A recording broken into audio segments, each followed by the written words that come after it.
Hey everyone, welcome to the Midweek Check-In. I am Pastor Shannon and I am here with Davey today. We are talking about another big God story. So instead of focusing on the Bible reading project this week, we are focusing on God and what He is doing in our lives. And Davey has an awesome story. Would you tell us that story? I do, absolutely.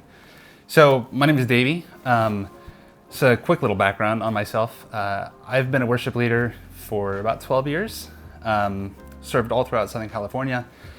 And my wife and I and our two kids, after a season of moving away from a church, changing cities, and kind of being out of ministry for a while, taking a break, we made the big move to come up here to Whidbey. And obviously then COVID hit, so that was a lot of fun. Great timing on that. I know, right? A move and COVID, it was hard. So coming out of that though, we decided to make Living Word our home.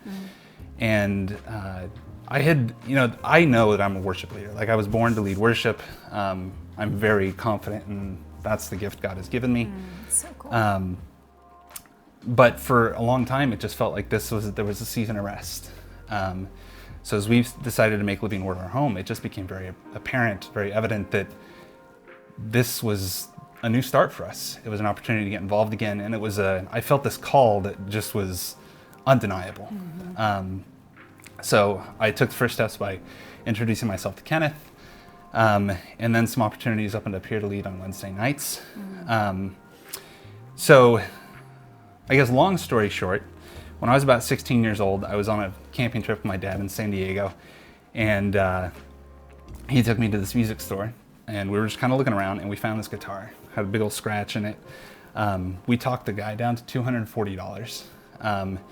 Because of the scratch? Because of the scratch. Because it was like, okay. The guy, I'm pretty sure ended up losing his job for someone that cheap, but but hey, not my fault. Sure. But anyways, that guitar was my baby. I loved sweet. that thing very aggressively for 20 years. And so when I started leading again, it's got a whole slew of problems on it. I mean, it looks like it's been run over by a bus. Oh no.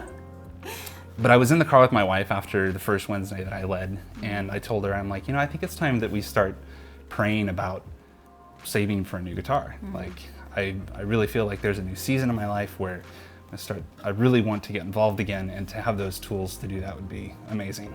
Yeah. Not even 24 hours later, I get a phone call from Pastor John, and he says that there's somebody at the church that would like to anonymously donate a guitar. So great. Which just absolutely blew my mind. And it was that affirmation that God will provide the tools you need to conduct ministry. And it was just a very humbling moment to see the way that God provides in even those crazy ways. Yeah, so beautiful. I feel like, you mentioned the word available, right? Yes. You felt like your word for the year was like available. Yeah. And to me, I connect that to your best yes, saying, yes, Lord, I'm responding to you, calling me back in to ministry in this way. And by you saying, I'm totally available. And it's like you postured yourself to be a co-laborer with him. Yeah. And he then blessed you by saying like, and here's a tool. Yeah. Because it wasn't something you needed. You needed this new guitar because you had the old one, right? And so that I just feel like I love how that works. Like, and I also love the fact that like we all have calling, you guys.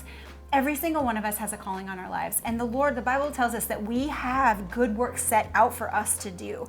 And when we say yes, when we give him our best yes, he does provide a way to do it. Because sometimes maybe we don't have all we need to know.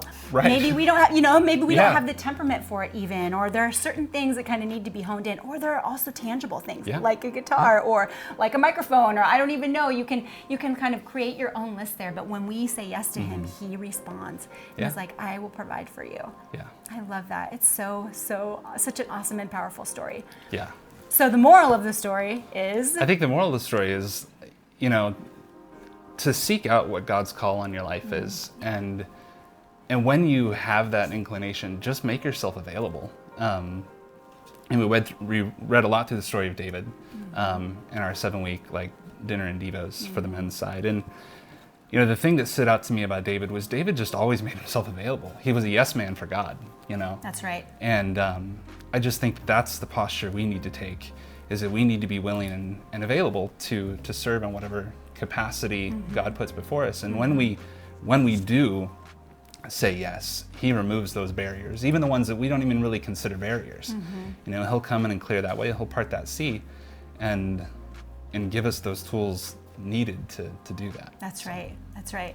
And we always hear that he doesn't call the equipped, he equips the called, right? So that means that you might be being called to do anything for the Lord, right? It could be literally anything. And once you understand and know what that is, he then will equip you to do the thing. Also, I really think it's important to point out that within your calling, we have lots of different assignments. Like ultimately, you could be doing worship, you could be leading worship in any capacity. I mean, it started here at Living Word with you doing it on Wednesday nights, just to kind of like, hey, let's add another really cool element to this dinner and Devo thing. It started there. That was part of your yes. That was part of your assignment. So I just want to encourage all of you that if you are being called, he will equip you. Just say yes. And also remember that you can be carrying out that calling anywhere that you are. The assignment doesn't actually matter. It really is that posture and saying to the Lord, like, yes, I am available. I say yes to you, and I will let you do the work in me to make that possible. Right? Totally. Yeah. And you know, the act of us saying yes and making ourselves available to do those things has such a cyclical effect on the body, really does. Right? You're so right. Yeah. You know, somebody was faithful in their calling to be generous, and that empowers me to continue to be faithful in my calling to lead worship. And I hope and pray that my, you know, faithfulness in doing that will lead to somebody else rising up to do the things that God has called them to do. And Amen. In that way, I mean, we feed the body, you know. That's right. And it really just comes down, I think, to making yourself available and saying yes. Yeah. You know. I love that. So. That's right. Well, thank you so much for sharing Absolutely. your big God story today. Yeah. If any of you have a big God story, we want to hear about it. Make sure you email me at shannon@livingwordoakharbor.com.